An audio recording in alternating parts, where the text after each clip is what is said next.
The boardroom had felt like a cage that morning, and Alexander Hayes knew he needed to breathe before he said something he would regret to the entire executive team. He left without explanation, ignoring his assistant's confused expression as he strode past her desk and into the elevator. The September air hit his face when he pushed through the revolving doors of Hayes Industries headquarters, but it did nothing to clear the fog in his head.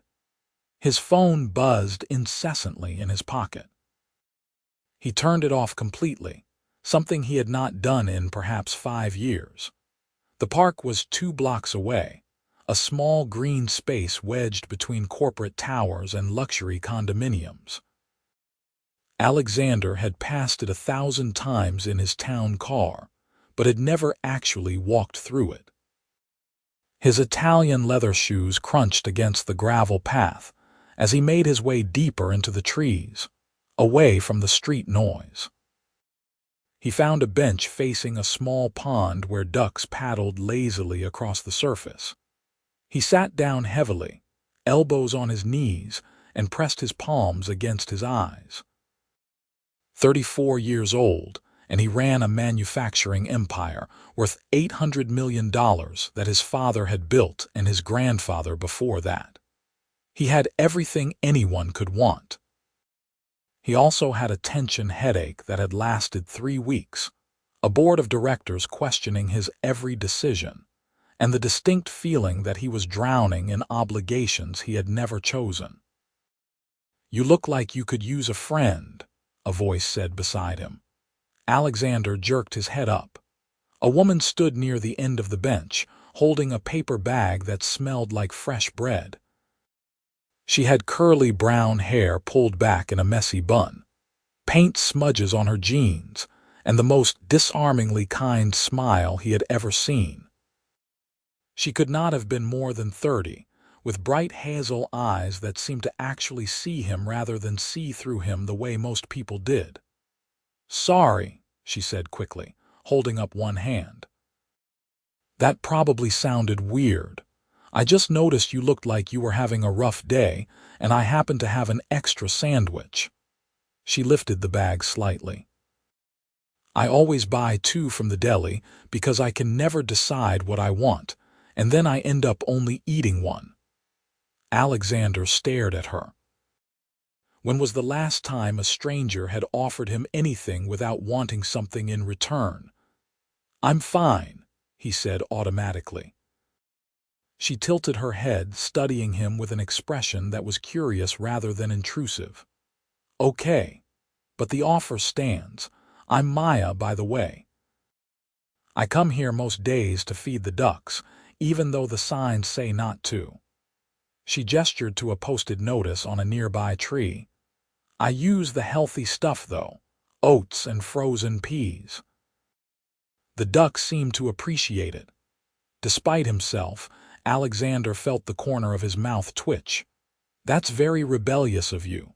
"I know, I'm basically a criminal," Maya said, grinning. She sat down on the other end of the bench without asking permission, which should have annoyed him but somehow did not. She pulled out a container of what looked like oats from her bag and tossed a handful toward the pond.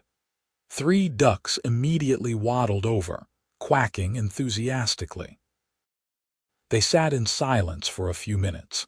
It was not uncomfortable. Maya seemed perfectly content to feed her ducks while Alexander tried to remember how to breathe normally. The tightness in his chest was beginning to ease just slightly. "I'm Alexander," he said finally. "Nice to meet you, Alexander." She glanced at him sideways. "Do you work around here?" "I haven't seen you in the park before." "Close by," he said vaguely. He looked down at his custom suit and Rolex watch, suddenly aware of how out of place he must look sitting on a park bench in the middle of a Wednesday afternoon. "I needed some air." "Best place for it," Maya said cheerfully. She tossed another handful of oats. "I have a studio a few blocks away. I'm a painter. Well, I try to be." Mostly I paint things and then wonder why I thought art school was a good financial decision. She laughed, a warm sound that made something in Alexander's chest loosen further. What do you paint? He asked, surprising himself. He did not usually make small talk with strangers. He did not usually make small talk with anyone. Abstract stuff mostly. Lots of color. I like things that make people feel something, even if they're not sure what. She pulled out the second sandwich from her bag and held it out to him. Turkey and Swiss with mustard. I promise it's not poisoned. Alexander hesitated, then took it. Thank you. No problem. Maya bit into her own sandwich, still watching the ducks. So what does Alexander do that makes him need air in the middle of the day? He could have lied. He could have said he was an accountant or a middle manager or anything other than what he was. Instead he said, I run a manufacturing company. We make industrial components. It's incredibly boring. Is it? Maya asked. Or do you just think it should be? The question caught him off guard. What do you mean? She shrugged. I don't know. Sometimes I think we convince ourselves that things are supposed to feel a certain way, and then we're disappointed when they don't match up. Like, I thought being a professional artist would feel romantic and inspiring all the time, but mostly it feels like I'm covered in paint and worrying about rent. Alexander unwrapped the sandwich slowly. What made you want to be an artist? My mom, Maya said softly. She used to paint with me when I was little. She died when I was 12, and for a while I couldn't pick up a brush without crying. But then I realized that painting was the place I felt closest to her, you know. Like she was still teaching me things. She smiled, a little sad but genuine. Sorry that got heavy fast. Don't apologize, Alexander said. He took a bite of the sandwich. It was simple and good, better than the expensive catered lunch that had been waiting for him in the conference room. My father built the company I run now. He died 2 years ago. Sometimes I think I'm supposed to feel grateful for the legacy, but mostly I just feel trapped. He had not meant to say that. He had not said it to anyone, not his therapist or his sister or his closest friend from college, but Maya just nodded like she understood completely. That sounds really hard, she said. Do you like the work itself? I used to, Alexander admitted. When I was learning it, when I was proving myself, it felt like solving puzzles. But now it's just fighting with the board and managing people, and trying to keep the company profitable while also modernizing our processes. And everyone has an opinion about everything I do. Sounds lonely, Maya said. She was absolutely right. They sat together until both sandwiches were gone and the container of oats was empty. Maya told him about her latest painting commission, a mural for a children's hospital that had her questioning all of her artistic choices. Alexander found himself telling her about the new sustainable manufacturing process he wanted to implement and how half the board thought it was financial suicide. Do you think it would work? Maya asked. Yes, Alexander said without hesitation. Then why do you care what they think? Because they can remove me as CEO if enough of them vote against me. Maya pulled her knees up to her chest, wrapping her arms around them. Okay, but they haven't yet, right? So maybe they're just scared of change, and you need to show them why it's worth it instead of just telling them. It was advice he had heard versions of before from consultants who charged thousands of dollars an hour. But coming from Maya, sitting on a park bench covered in paint stains, it hit differently. His phone was still off. He had been gone for over an hour. There were probably dozens of messages waiting for him, people panicking about where he had gone. He should care about that. I should get back, he said reluctantly. Probably, Maya agreed. She stood up, brushing crumbs from her jeans. "It was really nice meeting you, Alexander. I hope your day gets better." "Wait," he said, standing as well. "Do you come here often? To this bench?" She smiled. "Pretty much every day around noon. The ducks expect me now. It would be rude to disappoint them." "Right." The ducks. Alexander felt like an idiot, but he pressed on anyway. "Would it be okay if I came by again sometime? To talk?" "I'd like that," Maya said simply. "I'll bring extra sandwiches." He walked back to the office feeling lighter than he had in months. His assistant practically collapsed with relief when he appeared, thrusting a stack of messages at him and asking if everything was all right. Alexander assured her he was fine and went into his office to deal with the fallout from his disappearance. But that night, lying in his empty penthouse apartment, he found himself thinking about Maya's laugh and the way she had looked at him like he was just a person, not a CEO or a haze or a means to an end. He thought about seeing her again tomorrow, and for the first time in a long time, he actually looked forward to the next day. The following afternoon, Alexander cleared his schedule from 11:30 to 1:30, ignoring his assistant's confused expression. He changed out of his suit jacket and loosened his tie before walking to the park, feeling oddly nervous.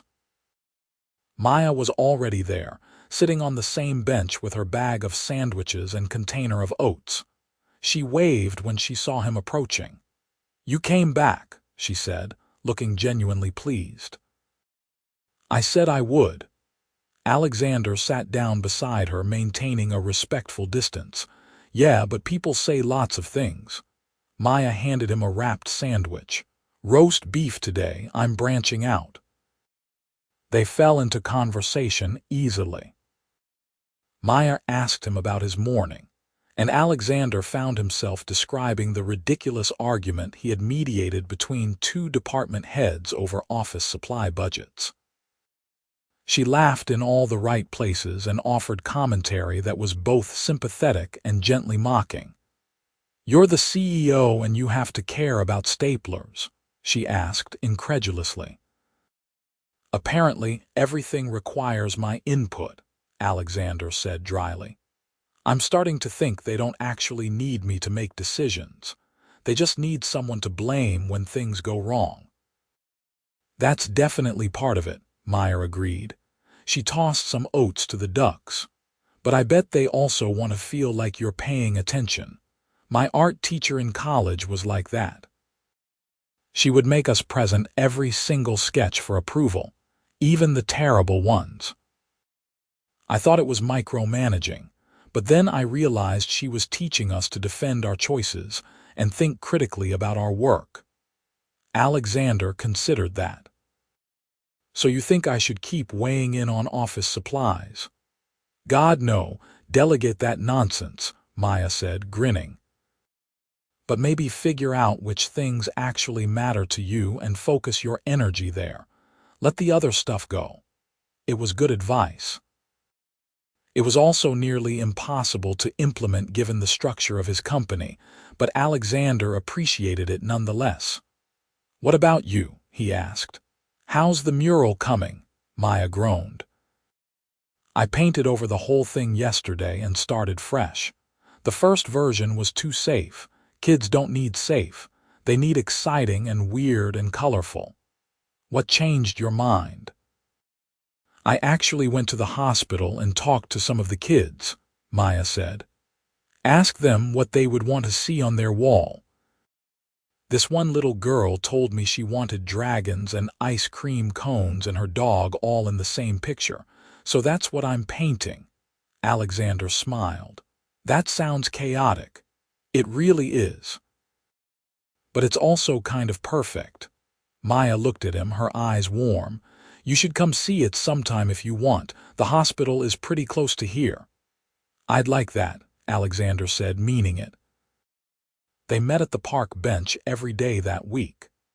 Alexander started leaving his jacket at the office and rolling up his sleeves for their lunch meetings.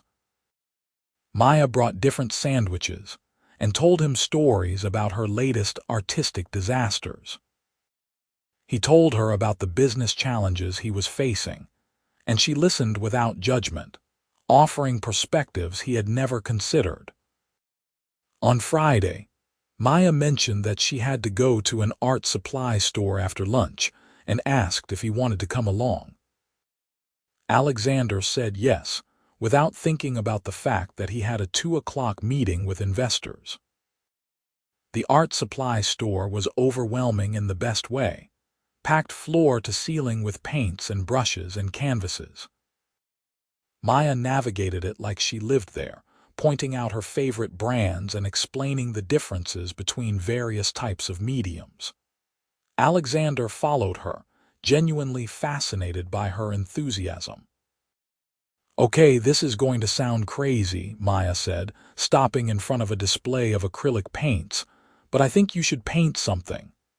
Alexander laughed. "I haven't painted since elementary school." "Exactly. When's the last time you did something just because it sounded fun?" Maya grabbed a small canvas and a basic set of paints, adding them to her basket. "Come on. Worst case scenario, you make something terrible and throw it away. Best case, you remember what it feels like to create something without worrying about profit margins." He wanted to protest that he did not have time for hobbies, that he barely had time to sleep. But Maya was looking at him with such hopeful excitement that he found himself nodding. "Fine, but I'm paying for those," he said. "Absolutely not. This is a gift." "Maya, let me buy my own art supplies at least." She considered him for a moment, then grinned mischievously. "Okay, but only if you actually use them. I'm going to ask for proof." Alexander ended up missing his 2 o'clock meeting. He also did not care nearly as much as he should have. He walked Maya back to her studio afterward, a converted warehouse space she shared with 3 other artists. Her corner was organized chaos, canvases in various states of completion leaning against the walls, jars of brushes everywhere, and the mural sketch pinned to a large board. "This is the Dragon Ice Cream Dog masterpiece?" Alexander asked, studying the sketch. "In progress," Maya said. She grabbed a brush and added a few quick lines to the dragon's wing. "I'm still figuring out the composition. The dog wants to be bigger, I think. The dog has opinions. All good art subjects do." Maya set down the brush and turned to face him. "Thanks for coming with me today. I know you probably had important CEO stuff to do." "This was better," Alexander said honestly. Something shifted in the air between them. Maya's smile softened, and Alexander realized how close they were standing. He could see the flecks of gold in her hazel eyes, the small scar on her chin, the way she was looking at him like he was someone worth looking at. His phone rang, shattering the moment. Alexander pulled it out and saw his assistant's name flashing on the screen. He grimaced. "I really do have to go," he said reluctantly. "I know." Maya walked him to the door. "Same time Monday." "I'll be there." That weekend, Alexander opened the art supplies Maya had insisted he buy. He set up the small canvas on his dining room table and stared at it for 20 minutes before finally squeezing some paint onto a palette. He had no idea what he was doing, but he started anyway, letting the brush move without overthinking it. 3 hours later, he had created something that looked vaguely like the view from his apartment window. All abstract shapes and colors that probably did not make sense to anyone but him. It was objectively bad. He also felt more relaxed than he had in months. He took a photo and texted it to Maya, whose number he had finally asked for on Friday. Her response came back almost immediately. "I love it. The skyline is moody, Very tortured CEO energy. Alexander laughed out loud in his empty apartment. Monday arrived, and Alexander caught himself watching the clock all morning, waiting for lunch. When he finally made it to the park, Maya was there with sandwiches and an enormous smile. "Okay, so I have news," she said before he even sat down. "The hospital loved the mural concept. They want me to do 3 more for different wings." "Maya, that's incredible." Alexander felt a surge of pride for her, which was strange considering he had only known her for a week. "I know. I'm totally panicking because it's a lot of work, but also it's the biggest commission I've ever gotten." She bounced slightly in her seat. "I might actually be able to make rent for the next 6 months without eating ramen every night." "We should celebrate," Alexander said impulsively. Maya raised an eyebrow. "Are you asking me out?" He had not been, or at least he had not consciously planned to, but now that she said it, yes, he was. "Yes, dinner. Somewhere nicer than a park bench, although this park bench is great." "It's a very good park bench," Maya agreed, her eyes dancing with amusement. "And yes, I would like to have dinner with you." They agreed on Wednesday night. Alexander spent an embarrassing amount of time thinking about where to take her. He wanted somewhere nice but not pretentious, romantic but not presumptuous. He finally settled on a small Italian restaurant in the West Village that he had been to once, and remembered being excellent without being showy. He picked Maya up at her apartment, a 5th-floor walk-up in a building that had definitely seen better days. She answered the door wearing a green dress that brought out her eyes and her hair down in loose curls around her shoulders. "You look beautiful," Alexander said. "You clean up pretty nice yourself," Maya replied, taking in his dark slacks and button-down shirt. He had agonized over whether to wear a suit and ultimately decided against it. "No tie. I like it." "You look less like you're about to fire someone." Dinner was perfect. They talked about everything and nothing, the conversation flowing as easily as it did on the park bench. Maya told him about growing up in Vermont with her dad after her mom died, how she had moved to the city for art school and never left. Alexander talked about the pressure of living up to his family name, the complicated relationship he had with his younger sister, who had chosen to pursue medicine instead of joining the family business. "Does she like being a doctor?" Maya asked, twirling pasta on her fork. "She loves it. She's doing her residency in pediatrics and complains about being exhausted all the time, but I can tell she feels like she's making a difference." Alexander paused. "I envy that sometimes." "You don't think you make a difference?" "I make components for manufacturing equipment. It's necessary but not exactly inspiring." Maya set down her fork and looked at him seriously. "Alexander, you employ how many people?" "About 1,500 across all our facilities." 1,500 people who can feed their families and pay their bills and live their lives because you keep the company running. That's not nothing. He had never thought of it that way. He had always focused on the products, the profit margins, the legacy, not the people. "You have a talent for reframing things," he said softly. "It's all about perspective." Maya smiled. "Plus, I think you're being too hard on yourself. You're obviously good at what you do or you wouldn't still be CEO. The board might disagree with you. The board sounds like they need to relax." Alexander laughed, the sound genuine and unreserved. "I wish I could tell them that." After dinner, they walked through the city. It was a warm September night, the streets still busy with people enjoying the weather.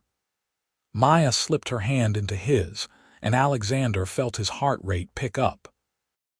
Such a simple gesture, but it had been so long since he had held someone's hand just because he wanted to. They ended up at a small jazz club where a quartet was playing.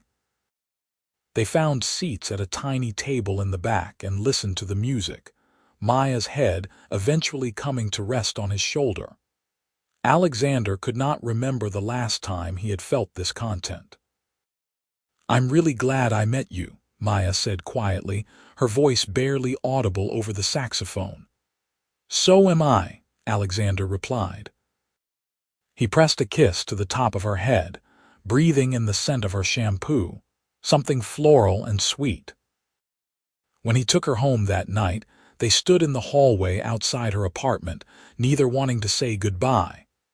"I had a really wonderful time," Maya said. "Me too." Alexander reached up and tucked a curl behind her ear. "Can I see you this weekend, outside of the park bench? I would really like that." He kissed her then, soft and careful, giving her every opportunity to pull away. She did not. Instead, she wrapped her arms around his neck and kissed him back, and Alexander felt something click into place that he had not even realized was missing. Over the next few weeks, Alexander and Maya fell into a rhythm. They still met at the park bench for lunch most days, but they also spent evenings together. He came to her studio and watched her work on the hospital murals, amazed by the way she could transform blank walls into vibrant worlds. She came to his office once and charmed his entire executive team with her genuine interest in what they did, asking questions about manufacturing processes that no one had bothered to ask in years. "Your team really loves what they do," Maya told him afterward as they walked to get coffee. "You can tell they're proud of the work." "I forget that sometimes," Alexander admitted. "I get so caught up in the problems that I forget about the good parts." Maya bumped her shoulder against his. "That's what you have me for now, to remind you." Alexander was falling for her. He knew it, and he did not fight it. Maya was unlike anyone he had ever dated. She was not impressed by his money or his name. She called him out when he was being too serious and made him laugh when he was stressed. She saw him, the actual person beneath the title and the expectations, and she seemed to like what she found. The only problem was that Maya still did not know the full extent of his wealth or position. She knew he was CEO of a manufacturing company, but he had been vague about the details. He had not mentioned that Hayes Industries was a nearly billion-dollar corporation, that his family name was on buildings and scholarships, that he had a net worth that would probably shock her. He told himself he was waiting for the right moment to explain. The truth was he was afraid of how it might change things between them. That fear came to a head on a Saturday in October. Alexander had invited Maya to a charity gala that his company was sponsoring. He had framed it as a work obligation he could not get out of and asked if she would come with him so it would be more bearable. She had agreed, though she complained about having to find a formal dress. The gala was at the Plaza Hotel, a black-tie event attended by hundreds of the city's wealthiest and most influential people. Alexander wore a custom tuxedo and sent a car to pick up Maya, figuring he would meet her there since he had to arrive early as one of the hosts. He was greeting guests in the lobby when Maya walked in and his breath caught. She wore a midnight blue gown that fit her perfectly, her hair swept up, minimal jewelry. She looked stunning and also slightly overwhelmed by the opulence around her. Alexander crossed to her immediately. "You made it." "This is insane," Maya whispered, looking around at the chandeliers and the ice sculptures and the waiters carrying trays of champagne. "You said it was a work thing. You didn't say it was a literal ball. I'm sorry, I should have been clearer." He took her hand, threading his fingers through hers. "You look absolutely beautiful."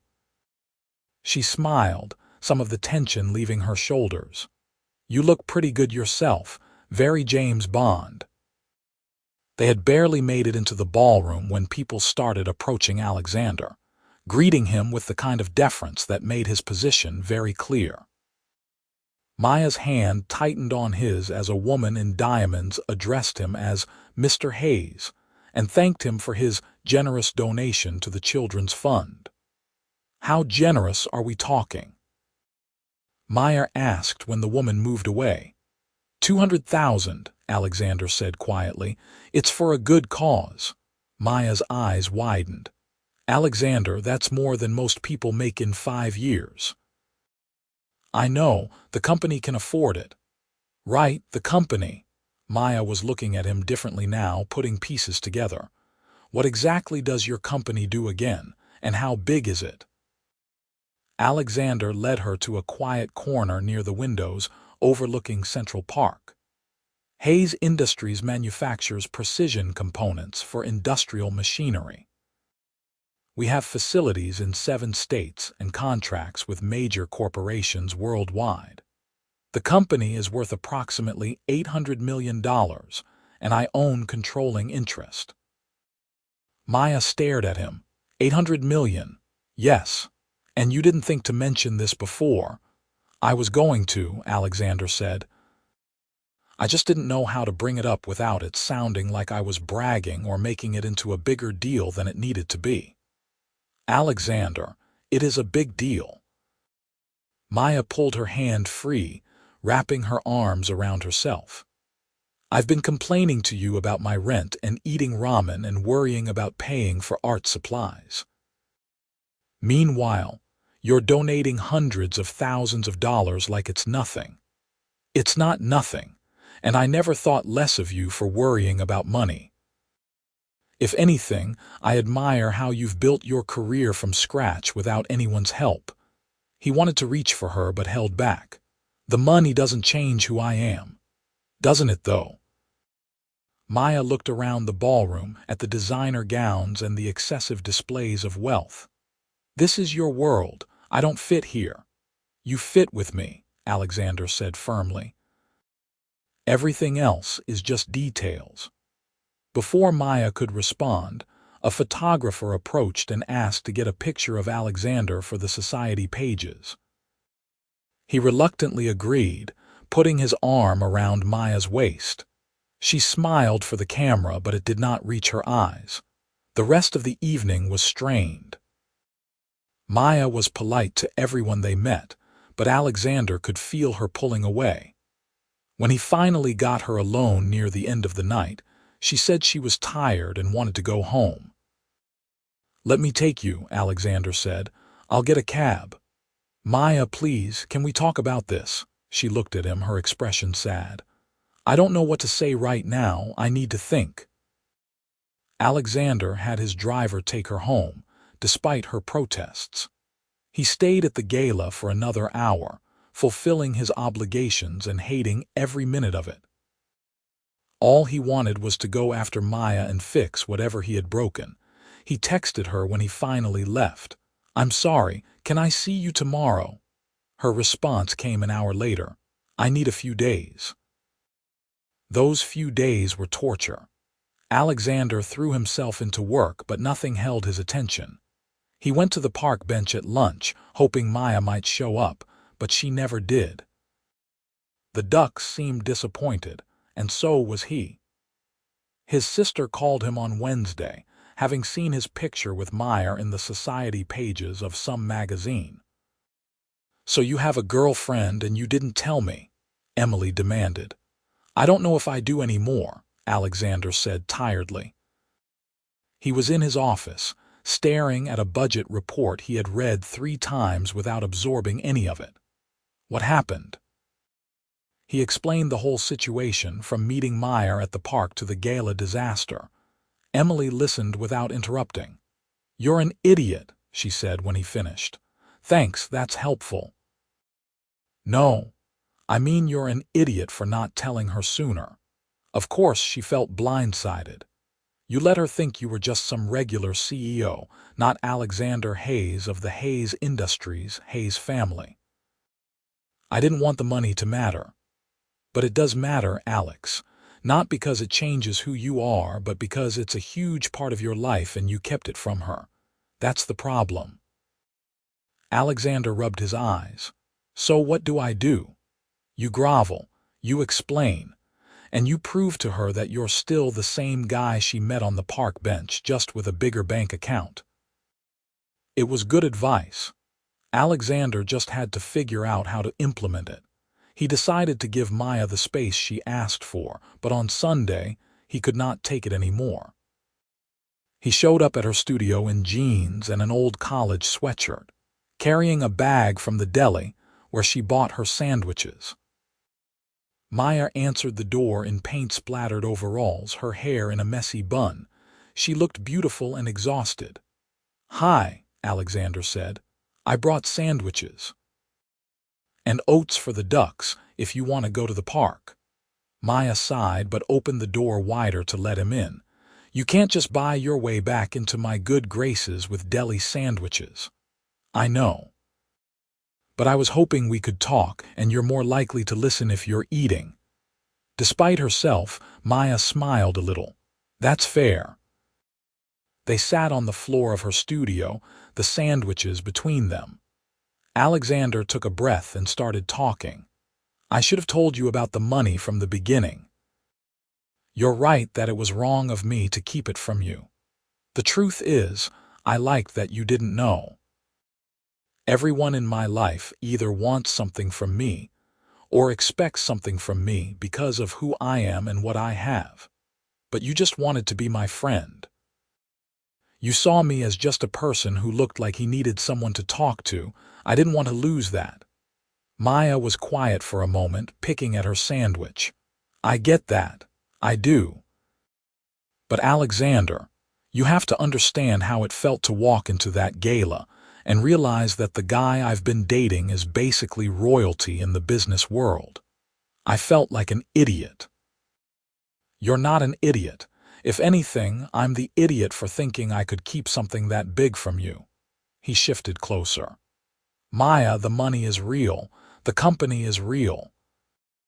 But what I feel for you is also real, and it has nothing to do with any of that. You make me happy in a way I haven't been in years.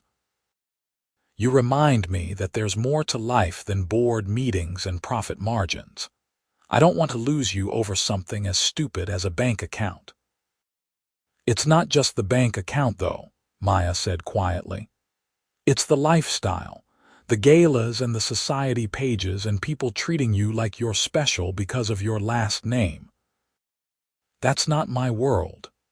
It doesn't have to be. I go to those things because I have to, not because I enjoy them. My real life is the work I do and the time I spend with people I care about, like you." Alexander took her hand carefully, relieved when she did not pull away. "I don't need you to fit into that world. I just need you to fit with me." Maya looked down at their joined hands. "I really missed you this week." "I missed you too, so much." "I'm still processing all of this," Maya said, "but I don't want to lose you either.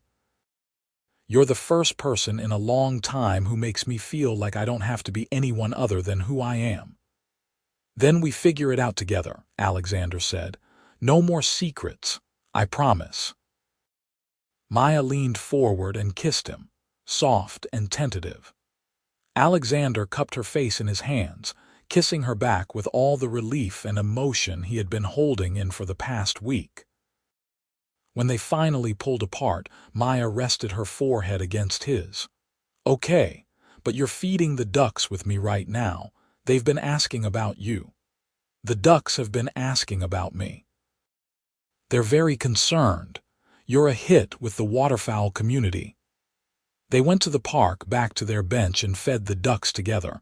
It felt like coming home. Alexander told Maya more about his family, about the pressure he had grown up with, and the expectations that had shaped his entire life. Maya told him about her fears that she would never be successful enough to make her mother proud, that she was just pretending to be a real artist. "You are a real artist," Alexander said firmly. You're creating something that brings joy to sick kids. That's more real than anything I've ever done. You keep a company running that employs 1,500 people. I'd say that's pretty important." They smiled at each other, and Alexander felt the last of the tension from the past week dissolve. Things between them grew deeper after that. Alexander made sure to integrate Maya into all parts of his life, not just the polished public version. He invited her to a family dinner with his sister, who immediately loved her and spent the entire evening sharing embarrassing stories from Alexander's childhood. Maya invited him to an art show where her work was being displayed, and Alexander bought 3 of her paintings despite her protests. "You can't just buy my art," Maya said, laughing as they left the gallery. "Why not? I like it, and you're wildly underpricing yourself." "That's because I'm not famous yet," Alexander said. "Give it time." In November, Alexander had to travel to their manufacturing facility in Ohio for a week. He asked Maya if she wanted to come with him, and she surprised him by saying yes. They flew commercial because Maya refused to let him charter a private plane, and Alexander found himself enjoying the normalcy of standing in line at airport security and boarding with everyone else. The facility tour was supposed to be routine, but having Maya there changed it. She asked the workers about their jobs, their lives, their families. She took genuine interest in the machinery and the processes, and Alexander saw his own company through fresh eyes. These were not just employees on a spreadsheet. They were people who took pride in their work, who had built careers and community around this place his family had created. "You were right," he told Maya that night in their hotel room, "about the difference the company makes. I've been so focused on the business side that I forgot about the human side." Maya curled up against him, her head on his chest. "You're a good CEO, Alexander. You just need to remember why you're doing it." "I'm starting to remember a lot of things," he said, pressing a kiss to her hair. When they got back to the city, Alexander made changes. He started having lunch with different departments, getting to know the people who worked for him. He implemented the sustainable manufacturing process he had been fighting for, presenting it to the board with such conviction that even the skeptics came around. He delegated the things that did not need his personal attention and focused his energy on the initiatives that actually mattered to him. His stress levels dropped. His headaches disappeared. He was sleeping better than he had in years. "You're different," Emily observed over dinner one night. Maya was there too, and the 3 of them had fallen into an easy friendship. "Happier." "I am," Alexander agreed, reaching over to take Maya's hand. "It's the sandwiches," Maya said seriously. "I've been feeding him better. CEOs can't live on protein shakes and black coffee alone." "She's also gotten me painting," Alexander added. "Very badly, but apparently that's not the point." "The point is that you're creating something without worrying about whether it's good enough," Maya corrected. "Although your last piece was actually pretty decent." "You're biased." "Completely," Maya agreed cheerfully. December brought the holiday season and with it, more social obligations. Alexander attended the necessary events, but he made sure to carve out time for the things that actually mattered. He and Maya went ice skating at Rockefeller Center, even though neither of them was particularly good at it. They picked out a Christmas tree for his apartment together, Maya insisting on the ugliest one on the lot because she felt bad for it. "It's Charlie Brown's tree," she said, pointing at the scraggly pine. "It's half dead, which is why it needs us." They bought the terrible tree and decorated it with lights and ornaments Maya made from painted wood. It was the best Christmas tree Alexander had ever had. On Christmas Eve, Alexander took Maya to meet his extended family at his aunt's house in Connecticut. It was overwhelming. Dozens of Hayes' relatives all gathered in one place, but Maya handled it with grace and humor. She talked art with his cousin who worked at a gallery, discussed hospital systems with Emily, and charmed his grandmother by asking about her garden. "I like this one," his grandmother told Alexander when she pulled him aside. "She's got substance, not like those vapid socialites you usually date." "I really like her too," Alexander admitted. "Then don't mess it up," his grandmother said, patting his cheek. "Hayes men have a tendency to prioritize work over everything else. Don't be that stupid." He had no intention of being that stupid. After Christmas, Maya's father came to visit from Vermont. Alexander was nervous about meeting him, which was ridiculous considering he regularly negotiated multimillion-dollar deals without breaking a sweat. But this was different. This was meeting the father of the woman he was in love with. Peter Turner was a retired high school teacher with kind eyes and a firm handshake. He looked Alexander up and down when they met at Maya's apartment. "So you're the CEO," Peter said. "Yes, sir." "My daughter says you're a good man. That true?" "I try to be," Alexander said honestly, "and I care about Maya very much." Peter studied him for another long moment, then nodded. "Good enough. Now, I hear you've been teaching her about manufacturing. She won't stop talking about industrial processes. Never thought I'd see the day." They took Peter to dinner at a restaurant in Brooklyn that served excellent seafood.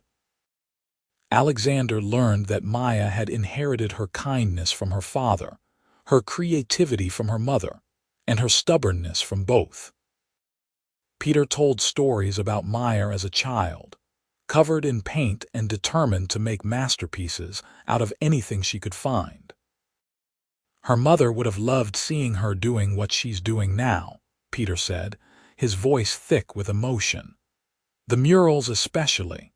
Sarah always said Maya would do something important with her art." Maya had tears in her eyes. Alexander put his arm around her, and she leaned into him gratefully. Later, when Peter had gone back to his hotel, Maya and Alexander walked along the Brooklyn Bridge, bundled in coats and scarves against the winter wind. "Thank you for tonight," Maya said. "For being so good with my dad. I like him. I can see where you get your perspective on things. He really likes you too. He told me when you went to the bathroom." Maya stopped walking and turned to face Alexander. "He said you look at me the way my mom used to look at him, like I'm the best thing in your world." Alexander's heart was pounding. "You are the best thing in my world." Maya reached up and pulled him down into a kiss, right there on the bridge with the city lights sparkling around them. When they finally broke apart, both breathless from more than just the cold, Alexander knew he was completely, irrevocably in love with this woman. The new year came, bringing with it new challenges and opportunities. Hayes Industries landed a major contract with an automotive manufacturer looking to implement more sustainable practices. It was validation of everything Alexander had been pushing for, and he celebrated by taking Maya to the same Italian restaurant where they had their first date. "To new beginnings," Maya said, raising her wine glass. "To you," Alexander countered, "for making me brave enough to fight for what I believed in." They clinked glasses, and Alexander felt a surge of gratitude for the day he had decided to escape to a park bench and met a woman with paint-stained jeans and the kindest smile he had ever seen. In February, Maya completed all 4 hospital murals. There was a dedication ceremony that Alexander attended, watching with pride as the hospital staff and patients praised her work. Children stood in front of the vibrant walls, pointing out dragons and ice cream cones and dogs, their faces lit up with wonder. "You did this," Alexander told Maya afterward. "You created something that's going to bring joy to scared kids for years to come." "We did this," Maya corrected. "You're the one who helped me believe it was worth doing even when I wanted to give up." They had become a team, balancing and supporting each other. Alexander had never had that before, someone who was truly his partner in every sense of the word. In March, Alexander had to make a difficult decision about closing one of their smaller facilities that was no longer profitable. It would mean laying off 50 people, something that made him feel sick. But Maya helped him work through it, and together they developed a plan that included generous severance packages, job placement assistance, and retraining programs for anyone who wanted them. "You can't save everyone," Maya said gently when he was agonizing over the decision, "but you can make sure they're taken care of as much as possible. That matters." The closure still hurt, but Alexander knew it was the right choice for the long-term health of the company. And because of the support systems they put in place, most of the affected workers found new positions within a few months. Spring arrived, and with it, the anniversary of the day they met. Alexander planned something special, asking Maya to meet him at the park bench where it all started. She arrived at noon, just like she always had, carrying a bag from the deli. "I brought sandwiches," she said, smiling, "turkey and Swiss, for old time's sake." "Perfect." Alexander took her hand and led her to the bench. The ducks recognized them immediately, waddling over in anticipation of their usual oats. They sat and ate their sandwiches, talking and laughing like they had done so many times before. But when they finished, Alexander pulled out a small box from his jacket pocket. Maya's eyes went wide. "Alexander." "Maya Turner," he said, opening the box to reveal a simple but beautiful diamond ring. "A year ago, you sat down on this bench and told a complete stranger he looked like he could use a friend. You were absolutely right. I needed a friend. I also needed someone to challenge me, to make me laugh, to remind me what actually matters in life. I needed you, even though I didn't know it yet." Maya's hands were over her mouth, tears streaming down her face. Alexander continued, "You've made me happier than I ever thought possible. You've made me a better person, a better leader, and you've given me a life that feels full instead of empty. I love you more than I have words to express. Will you marry me?" "Yes," Maya said, laughing and crying at the same time. "Yes, of course, yes." Alexander slipped the ring on her finger and pulled her into a kiss, vaguely aware of a few park visitors clapping in the background. The ducks quacked approvingly. When they finally pulled apart, Maya looked at the ring, then at Alexander, then back at the ring. "I can't believe we're engaged. Believe it, you're stuck with me now." "Good. I wasn't planning on going anywhere anyway." Maya kissed him again, softer this time. "I love you, Alexander Hayes, even with your terrible painting skills and your tendency to overthink everything. I love you too, even with your paint-stained clothes and your habit of adopting pathetic Christmas trees." They sat on the bench for another hour, making plans and dreaming about the future. They decided on a small wedding, something intimate with just family and close friends. Maya wanted to get married in Vermont near where she grew up, and Alexander thought that sounded perfect. The engagement announcement made the society pages, but Alexander and Maya ignored most of the attention. They were too busy being happy, planning their life together. Emily was thrilled, immediately volunteering to help with wedding planning and demanding to be maid of honor. Peter cried when they told him, saying he could not think of a better man for his daughter. Alexander's grandmother sent an enormous bouquet of flowers with a note that said, "Finally," in her elegant handwriting. They got married in September, almost exactly a year and a half after they met. The ceremony was held at a small inn overlooking the Vermont mountains, with golden leaves falling around them, and the people they loved most gathered to witness their vows.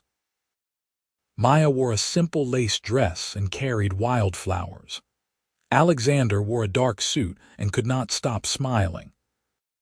When they exchanged rings and the officiant pronounced them husband and wife, Alexander kissed Maya like she was his entire world, because she was. The reception was filled with laughter and dancing and terrible speeches from Emily that made everyone cry with laughter. Peter gave a toast about finding someone who sees you for who you really are, and Alexander had to wipe his eyes because it hit so close to home. Late in the evening, Alexander and Maya snuck away from the party to take a walk around the property. The stars were out, bright and clear in the Vermont sky. "How are you feeling, Mrs. Hayes?" Alexander asked, wrapping his arms around his wife from behind. "Like the luckiest woman alive," Maya said, leaning back against him. "You, the same." "Although I think the Ducks would be disappointed, they weren't invited to the wedding." Maya laughed. "We can have a park ceremony when we get back to the city. Make it official for the waterfowl community. I'm completely serious when I say I would do that for you. I know, it's one of the many reasons I love you." They stood there together, watching the stars and talking about their future. Maya wanted to keep her studio and her work, and Alexander supported that completely. He had made some changes at the company, promoting people he trusted into leadership positions, so he could focus on strategy and innovation rather than day-to-day operations. It gave him more flexibility, more time for the life he was building with Maya. They talked about eventually having kids, maybe in a few years when they had settled into married life. Maya wanted at least 2. Alexander had never thought much about children before, but the idea of little ones with Maya's creativity and kindness made his heart feel too big for his chest. "We should probably go back before Emily sends out a search party," Maya said eventually. "Probably. You know she's going to make a big deal about us sneaking off." "Let her. We're married now. We can sneak off whenever we want." They returned to the reception hand in hand, and Emily did indeed make a scene about them disappearing, but it was all in good fun. They danced until late into the night, surrounded by joy and love and the promise of their future together. Life settled into a beautiful rhythm after the wedding. Maya and Alexander bought a brownstone in Brooklyn, something with enough space for both of them to work from home when they wanted. Maya converted the top floor into a studio with huge windows that let in perfect light. Alexander set up a small office in one of the spare rooms, though he spent most of his work time at the Hayes Industries headquarters. They still went to the park bench for lunch sometimes, feeding the ducks and eating sandwiches and remembering where they started. Those moments felt sacred, a reminder of how far they had come. Alexander continued to transform the company, implementing programs that prioritized both profitability and social responsibility. Under his leadership, Hayes Industries became known not just for quality manufacturing, but for ethical business practices and employee welfare. He won awards that he promptly donated to charity, and he was invited to speak at conferences about sustainable business models. Maya's career flourished as well. The hospital murals led to more commissions, then gallery shows, then features in art magazines. She was becoming known in the art world, but she never lost her grounded perspective or her commitment to creating work that meant something. 2 years after their wedding, Maya came home from a doctor's appointment with news that made Alexander's heart stop. "I'm pregnant," she said, her eyes shining with happy tears. Alexander picked her up and spun her around, both of them laughing and crying. He put her down carefully, suddenly worried about being too rough. "I'm not made of glass," Maya said, amused. "I know. I just can't believe we're going to be parents." "Believe it. We're having a baby." They told their families over a celebratory dinner, and the joy was overwhelming. Emily immediately started buying baby clothes despite them not knowing the gender yet. Peter cried again, overwhelmed at the thought of being a grandfather. The pregnancy was relatively smooth, though Maya complained about not being able to see her feet and about the weird food cravings that had Alexander making midnight runs for pickles and ice cream. Alexander went to every doctor's appointment, asking so many questions that their obstetrician started setting aside extra time for their visits. They found out they were having a girl, and Alexander immediately started planning how to spoil his daughter while Maya laughed and told him they needed to at least pretend they would have boundaries. "She's going to have you wrapped around her finger," Maya said, watching Alexander paint the nursery in soft lavender. "Absolutely she will, just like her mother." Their daughter, Sarah Rose Hayes, was born on a rainy April morning.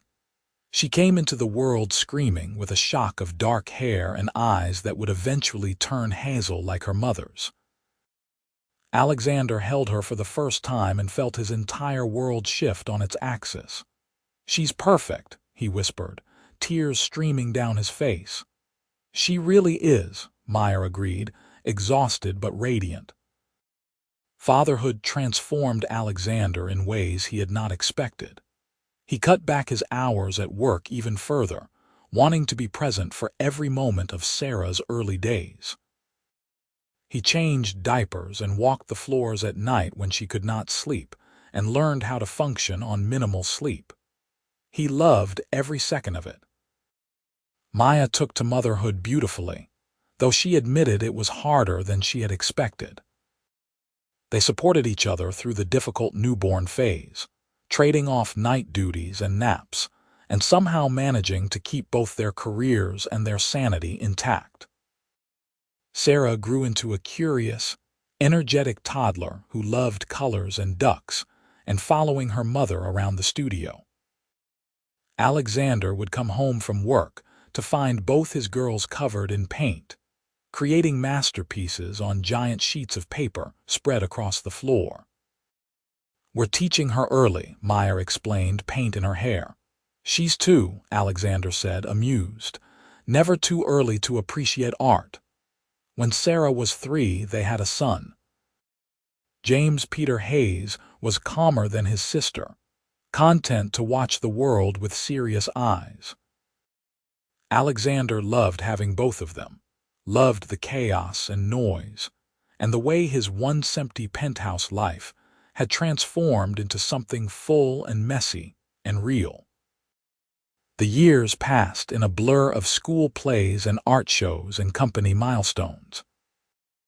Alexander eventually stepped back from day-to-day operations at Hayes Industries, transitioning into a chairman role that let him focus on long-term vision, while a trusted CEO handled the daily management. It was the right choice, giving him more time for his family. Maya continued to create, her work evolving as she did. She started teaching art classes for underprivileged kids, saying it was her way of honoring her mother's memory. Alexander helped her set up a foundation to fund art education in public schools, using his business expertise to make sure it was sustainable and impactful. They celebrated their 10th anniversary back at the park bench, bringing Sarah and James with them to feed the ducks. "Tell us the story again," Sarah demanded. She was 11 now, all long legs and creative energy just like her mother. "Which story?" Alexander asked, though he knew exactly which one she meant. How you and Mama met, the friend's story. Maya smiled at Alexander, and he saw in her eyes all the love and history they had built together. Well, he began, I was having a terrible day at work, so I went to this park bench to think. And your mama came over and told me I looked like I could use a friend. And she was right, James added. He was 7 and already showing signs of having his father's analytical mind. She was absolutely right, Alexander agreed, reaching over to take Maya's hand. She's almost always right about everything. Not almost, Maya teased. Always. The kids groaned at their parents being mushy, but Alexander did not care. He pulled Maya close and kissed her temple, breathing in the familiar scent of her shampoo and paint and home. They had built something beautiful together, a life full of love and purpose and joy. It had started with a simple act of kindness on a park bench, a stranger offering friendship to someone who desperately needed it. That friendship had grown into love, and that love had created a family, a legacy that had nothing to do with money or business and everything to do with choosing each other every single day. I love you, Alexander murmured into Maya's hair. I love you too, she replied, squeezing his hand. Sarah and James ran ahead, chasing the ducks and laughing. Maya and Alexander followed slowly, hands linked, watching their children and counting their blessings. A year ago had turned into a decade, and Alexander knew with absolute certainty that he would choose Maya every day for the rest of his life. She had been right that day at the park. He had needed a friend. He had also needed someone to love him not for what he had but for who he was. She had given him that and so much more. They reached the bench, the same one where everything had started, and sat down together as a family. The afternoon sun filtered through the trees, casting golden light across the pond. The ducks paddled over, recognizing them even after all these years. Best decision I ever made, Alexander said quietly. What was? Maya asked. Coming to this park, sitting on this bench. Meeting you. Maya leaned her head on his shoulder, watching their children play. Best decision I ever made was talking to that sad-looking CEO and offering him a sandwich. I wasn't sad, Alexander protested mildly. You were very sad, but you're not anymore. She was right about that too. Alexander was not sad anymore. He was happy, fulfilled, surrounded by love and purpose. He was exactly where he was supposed to be. The ducks quacked, Sarah and James laughed, and Maya's hand was warm in his. Life was good. Life was perfect, and it had all started with a simple question from a kind stranger who became his best friend, his wife, his everything. You look like you could use a friend, she had said. She had been absolutely right.